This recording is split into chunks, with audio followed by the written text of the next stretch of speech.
भाजपा सरकार के एक वर्ष पूरा होने पर भागीरथ चौधरी ने प्रेस वार्ता में सरकार की उपलब्धियों को गिनाया। उन्होंने कहा कि भाजपा सरकार और मुख्यमंत्री भजनलाल शर्मा का एक साल बेमिसाल रहा है। इस दौरान कई महत्वपूर्ण निर्णय लिए गए, जिनमें किसान सम्मान निधि योजना लागू करना और पेपर लीक मामलों में कार्रवाई करना शामिल रहा। विधायक अनीता बघेल ने कहा कि भाजपा सरकार ने एक साल में पारदर्शिता के साथ प्रदेश को आगे बढ़ाया है। उन्होंने बताया कि पिछली सरकार में हर पेपर लीक हुआ था, लेकिन मुख्यमंत्री ने आते ही SIT का गठन कर आरोपियों को सजा दिलाई। उन्होंने कहा कि महिला अपराध में भी 100% कमी आई है।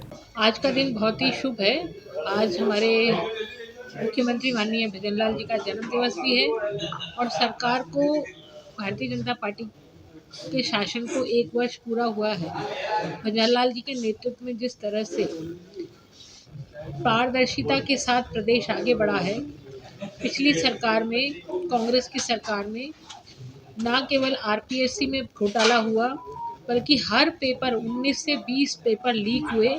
उसके कारण से युवाओं का भविष्य चौपट हो गया। माननीय मुख्यमंत्री जी ने आते ही सबसे पहले प्रदेश में SIT का गठन कर उन सब अपराधियों को सीखचों के अंदर डाला जिन्होंने युवाओं के भविष्य को चौपट किया। महिला शक्ति की बात करें तो महिला शक्ति के प्रति जो अपराध बढ़ा था, NCRB की रिपोर्ट के अनुसार राजस्थान पहले नंबर पर था देश में अपराधों में, महिलाओं के खिलाफ अपराध होते थे। लेकिन एक साल में राजस्थान में 7% अपराधों में कमी आई है।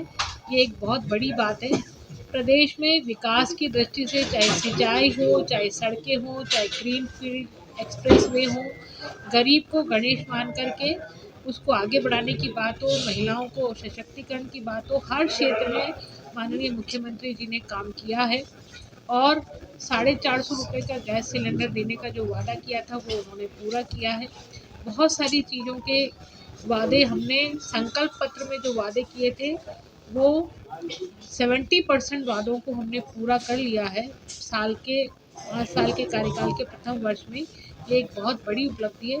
ऐसे यशस्वी हमारे मुख्यमंत्री जी जुग जुग जिए और इसी तरह से प्रदेश के लिए कार्य करते रहें।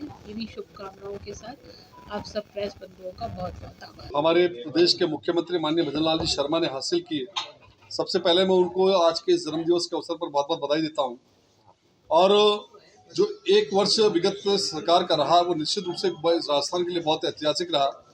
और इस ऐतिहासिक एक वर्ष के पूर्ण होने पर 17 तारीख को जयपुर के अंदर एक भव्य रैली, जिसके अंदर माननीय प्रधानमंत्री नरेंद्र मोदी जी का आगमन हो रहा है, उसकी तैयारियों को लेकर के आज हमने सुबह 11 बजे एक जिले की बैठक आयोजित की है। जिले की बैठक के साथ ही आज हमने अलग अलग विधानसभाओं की दोपहर 3 बजे माननीय विधायक अनीता जी के निवास पर दक्षिण विधानसभा क्षेत्र की बड़ी बैठक है, और शाम को 4 बजे विजयलक्ष्मी पार्क में अजमेर उत्तर विधानसभा की एक बड़ी बैठक है, और उसी प्रकार से किशनगढ़ की एक बड़ी बैठक अभी 2 बजे किशनगढ़ में आहूत की गई है। कुल मिलाकर के पार्टी की रचना योजना और पार्टी इस एक साल के जो कार्यकाल रहा इसको यशस्वी बनाया, और इस जश्न को मनाने के लिए पार्टी के कार्यकर्ता बिल्कुल कृत संकल्पबद्ध है।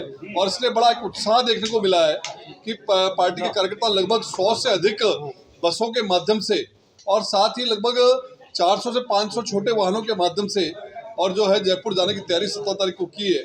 इन सब की सारी तैयारियां कर ली गई है। बैठकों की जो हम जिस प्रकार से मैंने बताया कि आज विधानसभा की बैठकें हैं, कल प्रत्येक शक्ति केंद्र पर एक बैठक आहूत होगी, और उस शक्ति केंद्र की बैठक में जाने वाले जो हमारे कार्यकर्ता होंगे उनकी सूचियां बनकर के तैयार होगी। और परसों सुबह एक बड़ी संख्या में, जैसा हमने बताया कि लगभग 100 से अधिक बसों के माध्यम से और लगभग 400 से 500 छोटे वाहनों के माध्यम से अजमेर शहर के कार्यकर्ता जयपुर पहुंचेंगे और प्रधानमंत्री जी की इस भव्य रैली को ऐतिहासिक और सफल बनाएंगे।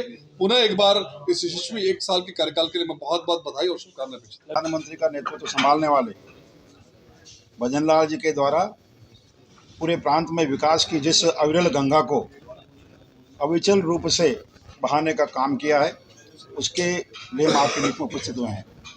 आज ये भी खुशी का मौका है कि राजस्थान सरकार के एक वर्ष के कार्यों का लेखा जोखा भी हो रहा है, और हमारे माननीय मुख्यमंत्री का जन्मदिवस भी है। मैं जब आपसे बात कर रहा हूँ तो जब भजनलाल जी ने शासन संभाला था या भाजपा ने शासन संभाला था, तो समाज के प्रत्येक वर्ग के विकास के लिए हमने एक संकल्प पत्र जारी किया था। हमने एक समयबद्ध काम आप लोगों के माध्यम से प्रदेश की जनता के सामने रखा था। जब मैं आपसे बात कर रहा हूं तो प्रदेश के लगभग 32,061 नए पदों पर नई नियुक्तियां दी गई है अलग अलग क्षेत्रों के अंदर। जब मैं आपसे बात करता हूं तो अगर तुलनात्मक अध्ययन करेंगे हम, आप तो देखेंगे कि प्रांत में चाहे महिलाओं के लिए, चाहे विद्यार्थियों के लिए, चाहे किसानों के लिए, चाहे छोटे व्यापारियों के लिए, चाहे रेहड़ी पटरी वालों के लिए, हर क्षेत्र के अंदर सरकार ने एक संकल्पबद्ध होकर काम किया है।